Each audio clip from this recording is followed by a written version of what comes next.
Oi, meus amigos, tudo bem com vocês? Espero que vocês estejam, novamente aí alegres no Senhor, que a gente possa continuar aprendendo dele, ouvindo a palavra dele e sendo cada vez mais edificados e tendo o nosso entendimento, cada vez mais enriquecido, aberto da boa sabedoria do Senhor, Então, é isso, temos aqui mais o devocional, que o Senhor nos dê força e nos ajude. Esse é o nosso clamor, Essa é a nossa oração. No episódio de hoje, vamos falar sobre o que é pecado. Afinal, o que é pecado? O que nós entendemos como sendo pecado? E vamos lá.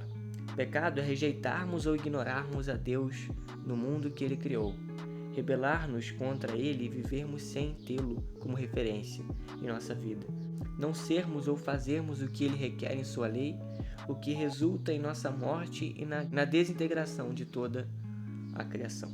Vamos aqui ler em 1 João, capítulo 3, versículo 4. Qualquer que comete pecado também comete iniquidade, porque o pecado é iniquidade. Vamos ler o comentário aqui de Oswald Chambers, acho que é assim o nome dele. O pecado é uma relação fundamental. Não é fazer a coisa errada, é ser errado. Ser deliberada e enfaticamente independente de Deus.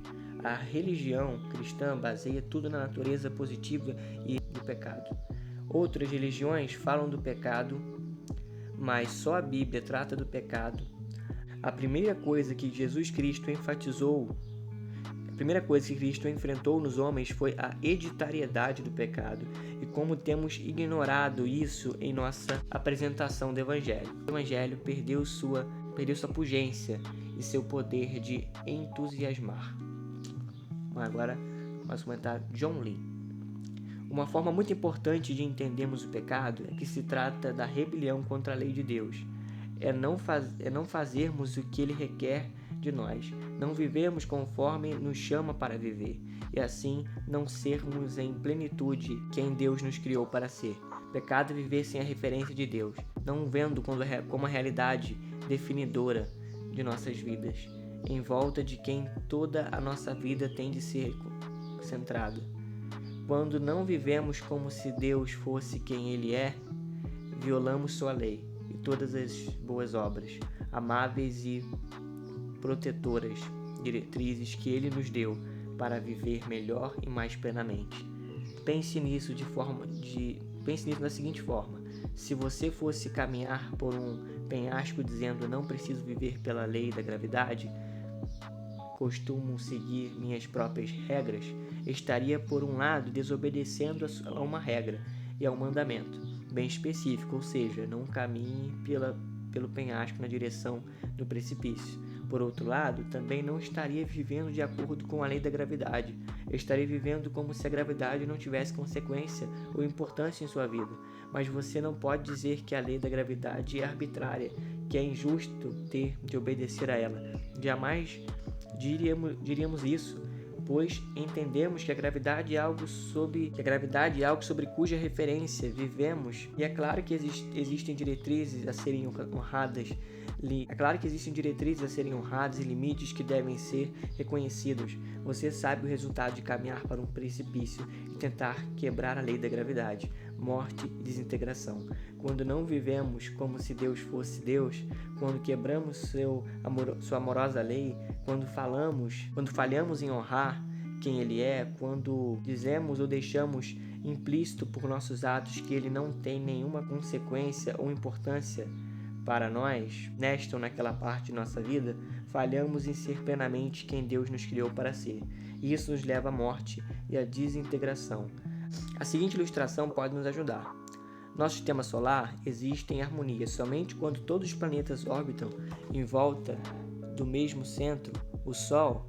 Se, porém, os planetas decidissem por conta própria sobre como fazer sua órbita, o que aconteceria? Morte e desintegração. O sistema solar, conforme o conhecemos, se desmoronaria e desintegraria, pois os planetas não estariam orbitando em torno do mesmo centro, do centro correto. Não deveriam viver tendo o Sol como referência, portanto tudo desmoronaria. Portanto, tudo se desmoronaria e seria destruído. Não viver tudo não viver tendo Deus como referência, não apenas conduz à nossa morte e desintegração pessoal, e é a razão pela qual todo o cosmos está sujeito à morte e à desintegração. Deus criou Adão e Eva para serem o cerne e o pináculo da criação. No entanto, quando eles pecaram, a desobediência em relação à amorosa lei de Deus teve implicação não somente sobre suas vidas, como também sobre a vida de todo o cosmos. Paulo escreve que o salário do pecado é a morte, em Romanos 6:23. O pecado leva à morte, no entanto, o Evangelho diz que Jesus Cristo experimentou a morte para que pudéssemos viver. De algum modo, ele foi dilacerado na cruz, espiritualmente desmontado, para que fôssemos feitos íntegros. Ele morreu pelo nosso pecado, para que nós vivêssemos, experimentou a morte e a desintegração, pagou a pena por nossos pecados, para que não precisássemos pagar por eles. Então é isso, né? Pecado, inclusive, acho que indo aí nas raízes mais originais da palavra, se não me falha a memória, pecado também tem a ver com errar o alvo, né? Então você tem um alvo que você precisa acertar. Aí alguém que já deve ter visto essas competições de tiro ao alvo, arco e flecha, né? Até interessante. Tem aquele dardo também, né? Você tem aquela coisinha na parede, você vai jogar o dardo. E aí tem aquele alvo, tem aquele ponto ali para você acertar. Então pecar também tem a ver com errar o alvo, né? Então a gente tem algo e um alvo que a gente deveria andar, tem uma linha e a gente deveria andar e ser, uma forma que deveria ser. E aí pecar é errar esse alvo, né? A gente erra esse alvo que a gente deveria viver para a glória de Deus e a gente ignora Deus, a gente ignora a lei de Deus e, portanto, a gente peca, a gente erra o alvo, a gente falha e isso nos leva à morte, isso nos leva a se perder. E é isso que acontece. E pela graça do Senhor, essa culpa do pecado daqueles que creem já não é mais imputada, porque o Senhor carregou sobre si as nossas dores, as nossas transgressões, a ira que deveria cair sobre nós foi sobre Cristo na cruz. E por isso nós somos feitos justos, por isso nós somos feitos filhos de Deus e libertos do domínio do pecado e da consequência do pecado que nos era devida, que nos era merecida, mas que Cristo, por sua maravilhosa graça e bondade, leva sobre si na cruz. Então isso é algo, sem dúvida nenhuma, belíssimo, né? E como nós devemos ser gratos ao Senhor. Vou fazer então a oração. Senhor do universo, todos os teus caminhos são bons. Seguimos os caminhos de morte quando seguimos nosso próprio rumo. Ajuda-nos a ver o pecado como o veneno que é, de tua lei, e não o espírito de rebelião contra a lei. Dê à nossa mente e à nossa vida tua forma. Amém. Então é isso, né? Que o Senhor nos ajude, que a gente não seja livre para andar no nosso próprio rumo, porque ser livre para andar no nosso rumo é ser livre para ser escravo. Basicamente é isso, né? Ser escravo, na verdade. É uma falsa liberdade, porque é andar, na verdade, em escravidão. Então, a liberdade que muitos desejam, na verdade, é escravidão.